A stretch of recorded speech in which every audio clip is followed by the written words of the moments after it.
BPL കമ്പനിക്ക് ബാംഗ്ലൂരിൽ കോറമംഗല എന്ന സ്ഥലത്ത് ഭൂമി അനുവദിക്കുന്നു.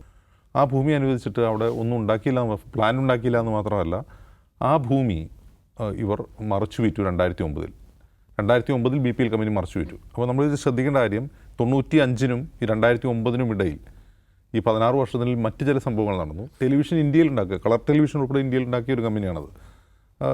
അപ്പോൾ ആ കമ്പനി അവർ ഇന്ത്യയിൽ ആ കമ്പനി പാലക്കാട് അവരുടെ ഫാക്ടറി ഉണ്ടായിരുന്നു.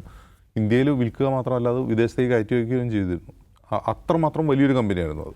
പിന്നീട് 90കളുടെ അവസാനമാകുമ്പോഴത്തേക്കും മറ്റ് ബ്രാൻഡുകൾ വരുന്നു, അതുമായിട്ടുള്ളൊരു കോമ്പറ്റീഷൻ ഉണ്ടാകുന്നു. കോമ്പറ്റീഷനിൽ അത് പരാജയപ്പെട്ടു പോവുകയാണ് ചെയ്തത്. ശരിക്കും രാജീവ് ചന്ദ്രശേഖറിൻ്റെ 90കളുടെ തുടക്കത്തിൽ ഈ TPG നമ്പ്യാരുടെ മകൾ അഞ്ജുവിന് വിവാഹം കഴിക്കുന്നു.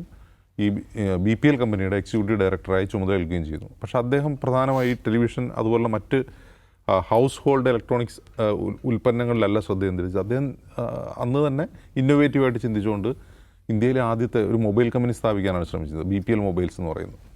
അപ്പോൾ BPLൻ്റെ ഭാഗമായി തന്നെ BPL മൊബൈൽ വരുന്നു.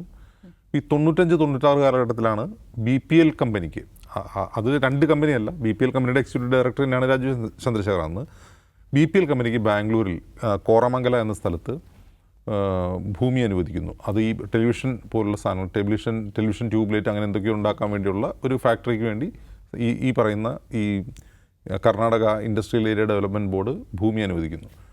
ആ ഭൂമി അനുവദിച്ചിട്ട് അവിടെ ഒന്നും ഉണ്ടാക്കിയില്ല, പ്ലാൻ ഉണ്ടാക്കിയില്ല എന്ന് മാത്രമല്ല, ആ ഭൂമി ഇവർ മറച്ചു വിറ്റു 2009.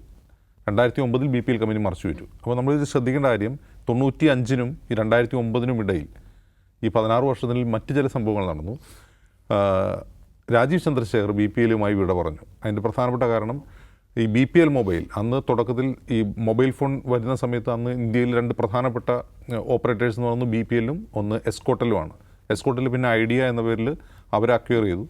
BPL ഹച്ച് ഏറ്റെടുത്തു. അപ്പോൾ ഈ BPL എന്ന് പറയുന്ന കമ്പനി ഹച്ചിന് കൊടുക്കുന്ന ആ സമയത്ത് ഈ TPG നമ്പ്യാരും രാജീവ് ചന്ദ്രശേഖറും തമ്മിൽ വലിയൊരു നിയമ പോരാട്ടം നടന്നു. അതിൻ്റെ കാരണം, TPG നമ്പ്യാരുടെ അനുമതിയോ കമ്പനിയുടെ ബോർഡിൻ്റെ അനുമതിയോ ഒന്നും ഇല്ലാതെ ഇയാൾ സ്വന്തമായിട്ട് ഇത് വിൽക്കുകയാണ് ചെയ്തത്. അത് അന്നത്തെ 5000 കോടിയോളം രൂപ വരുന്നൊരു ഡീലാണത്.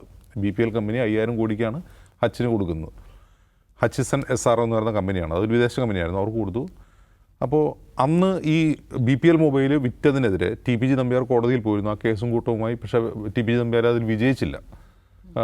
രാജീവ് ചന്ദ്രശേഖറാകട്ടെ ഈ പറയുന്ന ജൂപ്പിറ്റർ ക്യാപിറ്റൽ വെഞ്ചേഴ്സ് എന്ന് പറഞ്ഞ ആ കമ്പനിയുമായി പിന്നീട് അദ്ദേഹം രാഷ്ട്രീയത്തിലേക്ക് പോകുന്നു. അദ്ദേഹം രാജ്യസഭാ മെമ്പറാകുന്നു. ഇന്ന് അദ്ദേഹം BJPയുടെ സംസ്ഥാന അധ്യക്ഷനായിട്ട് കേരളത്തിൽ നിൽക്കുന്നു.